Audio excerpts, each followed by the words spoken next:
The Lord gives water and victories.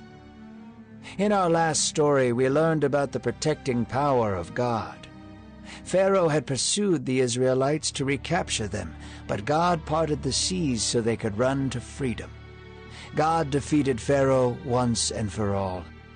We also learned about the providing power of God and how he gave Israel water and food when they were wandering in the wilderness. In this story, we will learn about God's continued provision and how the Israelite slaves are forced to become warriors as well, as inspired by the book of Exodus. The sweet joys of freedom from slavery lasted only a moment.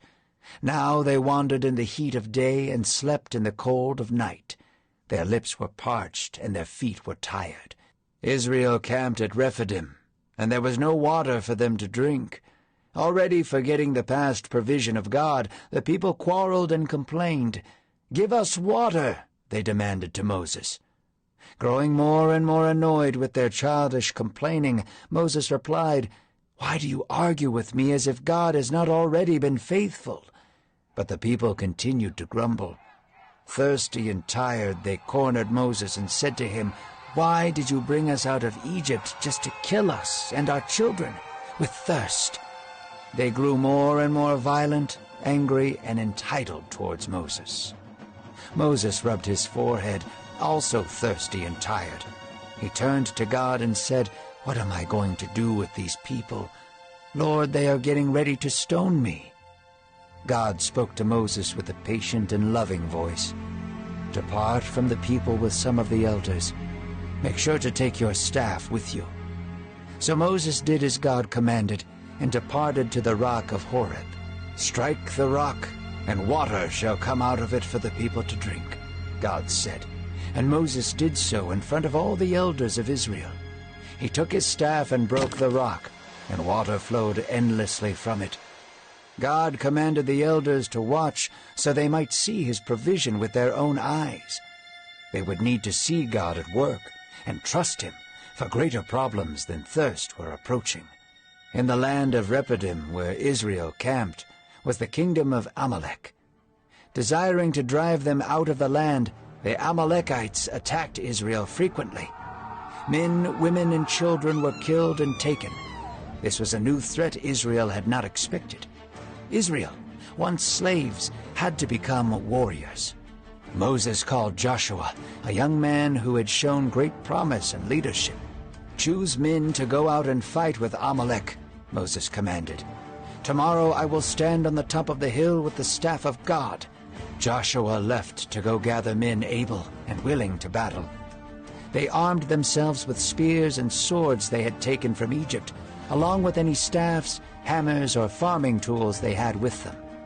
Israel was not yet a polished nation. They had no commanders, no armor, and no battle strategy. Instead, they had a group of men hardened from years of slavery, desperate to keep their freedom. They had faithful leaders who loved them, and they had a God who was able to call fire from heaven and part seas to free them. So Joshua gathered his men, and they marched to fight the Amalekites. They marched forward, afraid and untested in battle, but hearts filled with confidence in God. Their marching turned to running as they clashed swords and clubs with the armies of Amalek. Screams from battle could be heard in the distance. On the hill overlooking the battle stood Moses. Moses held up his staff, as he had done when God parted the Red Sea. His hands were held high, the universal symbol of victory. Moses' old bones grew tired. While his arms were up, Israel would begin to prevail over the Amalekites. When his arms waned or rested, the Amalekites would begin to overtake Israel. Moses' arms grew weary, and his shoulders trembled. Sweat beat down his brow, and his eyes were fixed on his people below. Aaron and Hur came up the hill with Moses and held up his arms under him. Moses would not leave, and the sun began to set over the battle. Joshua swiped his sword through the crowded battlefield, drenched in the blood of his enemies. His movements were like a dance as he cut the flesh of the Amalekites. Roars of righteous anger bellowed from his throat. Occasionally, Joshua would catch a glimpse of Moses with his arms stretched out over the battlefield. The strength of the Lord filled Joshua and all the warriors with him. As the sun departed over the horizon, God gave Israel their first victory. Blood and dust covered the men of God. Weary smiles laced their faces, and tired laughter could be heard for miles.